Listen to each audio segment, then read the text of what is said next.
I never thought I'd be the guy telling a story like this. You always hear about men getting blindsided before their wedding, but I was convinced I was different. I had built a life with Amelia for 3 years. We had history, love, and a future mapped out until she vanished. My name is Nathan Carter, 32, and I run my own cybersecurity firm. It's a job that keeps me sharp, analytical, and 2 steps ahead of people trying to pull one over on me. But none of that prepared me for Amelia's betrayal. Amelia Wright, 29, was a high-profile marketing executive, a woman who knew how to sell anything, including, apparently, a web of lies. Our wedding was set for 2 months from now. The invitations had been sent, the venue was booked, and thousands of dollars had already gone into deposits. Then, out of nowhere, she tells me she needs a break. A break? 2 months before our wedding. It felt like a slap in the face, but I played it cool. I asked why, and her response was some vague nonsense about needing to clear her head before the big day. Said she was feeling overwhelmed, needed space to breathe. Then she dropped the real bombshell she was flying to South Asia for 3 weeks. Alone. Red flag #1. She didn't even ask for my thoughts, just stated it like a fact. My gut twisted, but I tried to reason with myself. Maybe she really was just overwhelmed. Maybe she needed this trip, but deep down, something didn't feel right. She left 3 days later, and the moment she landed, she blocked me. Phone, social media, even email gone. Like I didn't exist. At first, I panicked. I called her family. They had no clue she was even leaving the country. Red flag #2. I reached out to her best friend, Maya, 30, a lawyer, thinking maybe she had some answers. But even Maya seemed confused, saying she hadn't spoken to Amelia in a few days. A few days turned into weeks of silence. No calls. No messages, just nothing. I was losing my mind. I ran through every possible explanation, every justification. Was she in danger? Was she hurt? Or was she with someone else? That thought clawed at my brain. But I needed proof, and I found it. The affair exposed. 3 weeks passed, then 4, still nothing. I was done waiting. If she thought she could just disappear, then waltz back in like nothing happened, she was wrong. That's when I did something I never thought I'd have to do. I tracked her down. Using my cybersecurity skills, I dug into her digital footprint. I checked flight records, credit card transactions, even travel bookings under her name. And there it was. A 5-star resort in the Maldives, booked under her name. And a second name, James Harrington, 41, CEO of a luxury hotel chain. Her boss, a married man. The puzzle pieces snapped together so fast I almost choked. She wasn't overwhelmed. She wasn't soul-searching. She was on a honeymoon, just not with me. I felt a rage so deep it scared me, the kind of rage that makes a man want to burn everything down. I wasn't going to act on it, not yet. The wedding cancellation and public meltdown. I didn't wait for Amelia to return. I cancelled the wedding that same day. I contacted the venue, the florist, the caterers, everyone. No refunds, no regrets. Every single person in our lives would know exactly why the wedding was off. Then, I did one better. I emailed every guest on the invite list. I wrote a simple, factual message. Due to unforeseen circumstances, the wedding between Nathan Carter and Amelia Wright has been cancelled. Amelia has decided to pursue a romantic relationship with her boss, James Harrington, during her soul-searching trip in South Asia. Please direct any wedding gift refund requests to her. No yelling, no anger, just cold, hard truth. I hit send. Then, I sat back and waited. Amelia returns, and all hell breaks loose. 3 days later, she was back. I didn't even know until I heard loud knocking at my door. I opened it, and there she was, tanned, glowing, and absolutely furious. "Are you insane?" she shrieked. "Do you have any idea what you've done?" I crossed my arms. "Yeah, I called off the wedding to a cheating liar. Seemed like the right move." Her face turned red. "You've humiliated me. You had no right to." I laughed. "No right? You blocked me, disappeared for a month, and spent your break in bed with your boss. What right did you have?" She tried to deny it, swore up and down that it wasn't what it looked like. Then her phone rang. She froze. It was James. His wife had found out, and he was screwed. I smirked. "Looks like karma moves fast, huh?" That's when she lost it. She lunged at me, trying to grab my phone, screaming, crying, begging me to help her fix this, to take her back. But I just stood there, arms crossed, watching her unravel. She had ghosted me for weeks, blocked me, lied to me, and now she wanted me to save her? Not a chance. I leaned in, voice calm. This this is just the beginning, Amelia. You have no idea what's coming next." Her eyes widened, because she knew she had crossed the wrong man. Amelia stood frozen in my doorway, eyes darting between me and her still ringing phone. James Harrington. Her boss. Her affair partner. His name lit up on the screen like a warning sign. She didn't answer. Instead, she turned her phone off and stuffed it into her pocket. Then, she looked at me, really looked at me, for the first time since she walked in. And I saw it. Panic. Not guilt. Not regret. Fear. Something was wrong. Something worse than the affair. But before I could press, she let out a sharp breath and stepped inside, slamming the door shut behind her. "Nathan, please. You don't understand." I laughed, shaking my head. "Oh, I think I understand just fine. You went on a break, blocked me, and spent a month in paradise screwing your married boss. And now that I exposed you, you come crawling back, crying for help." "It's not like that," she blurted. I narrowed my eyes. "Then what the hell is it like, Amelia?" She hesitated, like she was deciding whether to tell me the truth or keep lying. And that hesitation told me everything. I wasn't the only one she had screwed over. I crossed my arms. "You're hiding something." Her eyes darted away. "Nathan, please, just listen. I made a mistake, okay? I was feeling lost, and I got caught up in bullshit." I cut in. "Tell me the truth, or get out." Her lips trembled. She glanced at the door, at me, then, she cracked. And the words that came out of her mouth made my stomach drop. "I think James is trying to kill me." The affair was just the beginning. I stared at her, blinked, laughed. "You expect me to believe that?" Her hands balled into fists. "I'm serious, Nathan. James's wife found out about us while we were still in the Maldives, and now he's losing everything. His marriage, his business, his money, everything." "Good," I said coldly. She shook her head. "No, you don't get it. He's blaming me. He said it's my fault that his wife found out, that I was careless, that I ruined his life." I leaned against the counter, still not seeing the part where he wants you dead. "His wife left him and took half of everything. She's pressing for full ownership of their hotel chain. If she wins, James is done. And he's convinced that she swallowed, that I told her about us." I raised an eyebrow. "Did you?" She hesitated. Then, in a small voice not directly, I let out a sharp laugh. "Oh, this just keeps getting better." Amelia clenched her jaw. "I was drunk, okay? It was our last night in the Maldives. I got carried away. I posted a story on Instagram, just a stupid, blurry video of the resort, the sunset. I didn't even tag him." I scoffed. "But his wife figured it out anyway." Her shoulders slumped. "Yeah." And that's when it hit me. Amelia was an idiot. James's wife, Rachel Harrington, 38, a corporate lawyer, was known for being ruthless. The kind of woman who could tear a man apart with just one phone call. She wasn't stupid. She had probably seen that Instagram story, recognized the resort, checked James's schedule, and put the pieces together in seconds. Amelia ruined a billionaire's life with a single post. And now, James wanted revenge. The threats begin. I exhaled, rubbing my temples. "So what? James is pissed. Let him be pissed. He's not going to kill you over it." Amelia swallowed hard. "I got a message on my flight back home." She pulled out her phone, unlocked it, and showed me a text. It was from an unknown number. "You should have kept your mouth shut. You ruined everything. Enjoy your last few days." I frowned. That could be anyone. She scrolled down. There was a second message. This one had an attachment. A photo of her, sleeping, taken from inside her hotel room. My blood ran cold. I stared at the photo, my pulse thudding in my ears. It was dark, grainy, but clear enough to recognize her. Someone had been in her room, watching her. I looked up. "Who else knew which hotel you were staying at?" She bit her lip. "Just James." A heavy silence filled the air. I could feel my rage shifting. Not towards Amelia this time, but towards him. She came to me for protection? Big mistake. I set the phone down, took a breath. "So let me get this straight. You cheated on me, ghosted me, let me look like an idiot while you played house with your boss." She flinched. I continued. "Then, when your stupidity blew up in your face, you didn't go to the police. You didn't go to your family. You came to me, the man you betrayed. Asterisk asterisk." She blinked fast. "Nathan, please, I didn't know where else to go. I know I messed up, but I raised a hand, and she shut up. And then I started laughing.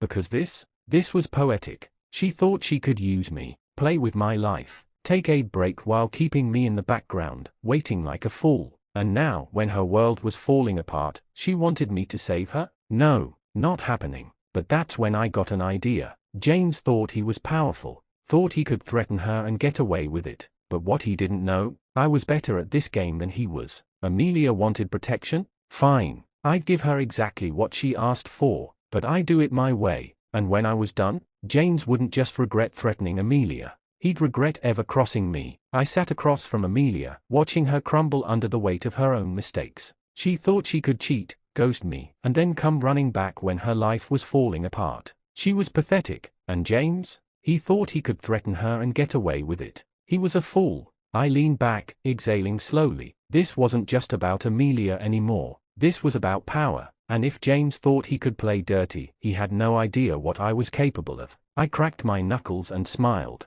All right, Amelia. You want my help? You got it. Her eyes widened. Wait, seriously? Of course. I tilted my head, but on one condition. She hesitated. What condition? I leaned in, lowering my voice. You do exactly as I say. No questions. No second guessing. If you screw this up, I walk away, and you deal with James on your own. She swallowed. Her lips parted, like she was about to argue. But then she looked down at her phone again, at the photo of her sleeping, and her shoulders slumped. Fear won. Okay, she whispered. I'll do whatever you say. I smirked. Good. Phase 1 gathering intel. I wasn't just going to ruin James. I was going to rip his world apart. First, I needed to know everything. I spent the next few hours grilling Amelia, and the more she talked, the better it got. James Harrington was an idiot with too much money and not enough common sense. He used company funds to take Amelia on their secret trip. He texted her from his personal number like a dumbass, leaving evidence everywhere. He had a wife, Rachel, who was out for blood. That last one?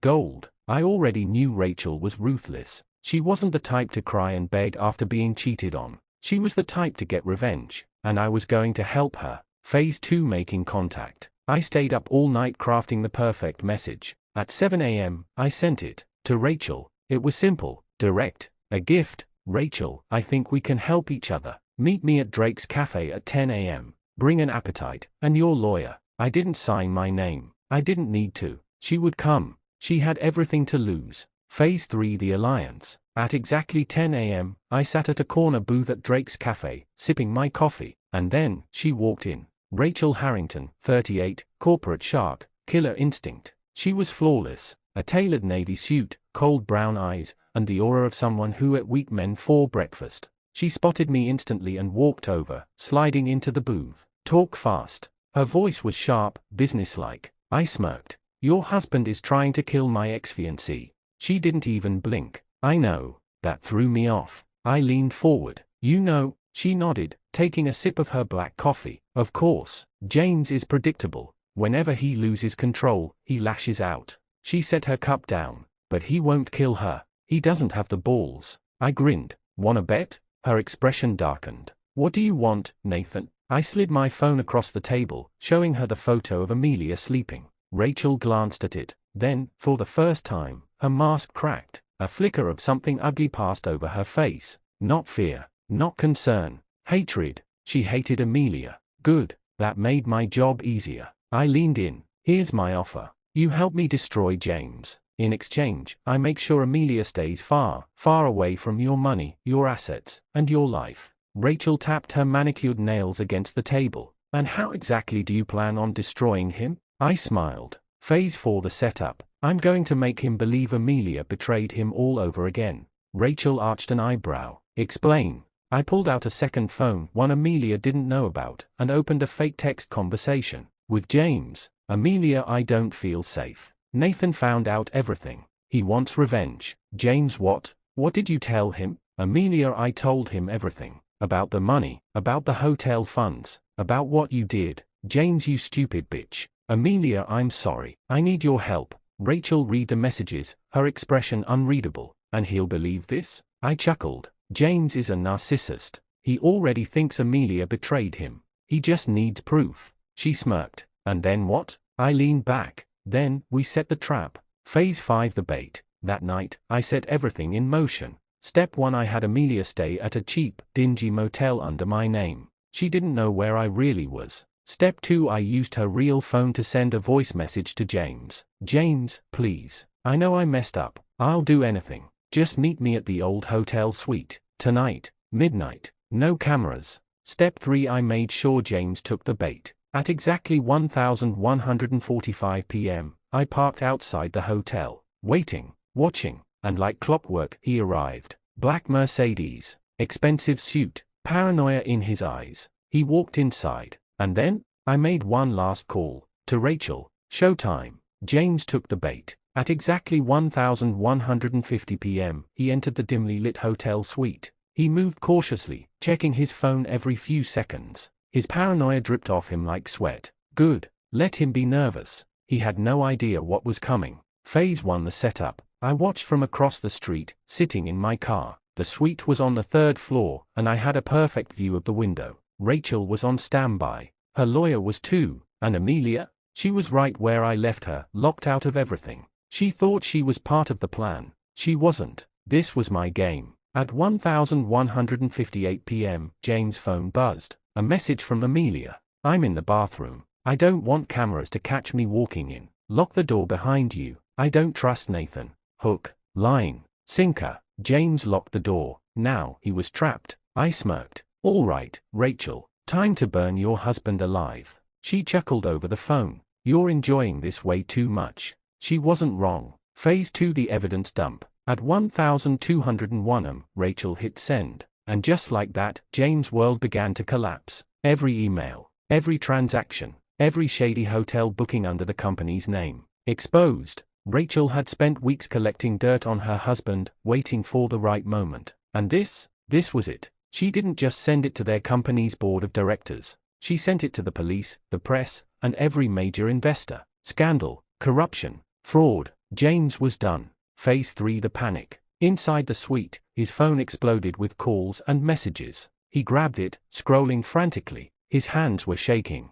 Board member 1. What the hell is this, James? Board member 2. You're finished. This is all over the news. Rachel. Surprise, asshole. James stumbled back, eyes wide. He knew. He was F***CKED. And then, I sent the final nail in his coffin. A message from Amelia's phone. James, I'm sorry. Nathan made me do it. I had to tell him everything. Boom. The moment he read it, he snapped. He grabbed a chair and threw it across the room. Glass shattered. His breathing turned ragged. Pure, animalistic rage. This was it. This was the moment of destruction. And then, the police sirens screamed outside. Phase 4. The fall. James whipped around to the window. 4 police cars. 2 officers already inside the hotel. Rachel had reported him for embezzlement and fraud. And now, they were here to take him away. James rushed to the door, but it was locked. He yanked at the handle. Nothing. Then, his phone buzzed again. One last message. From me. Checkmate.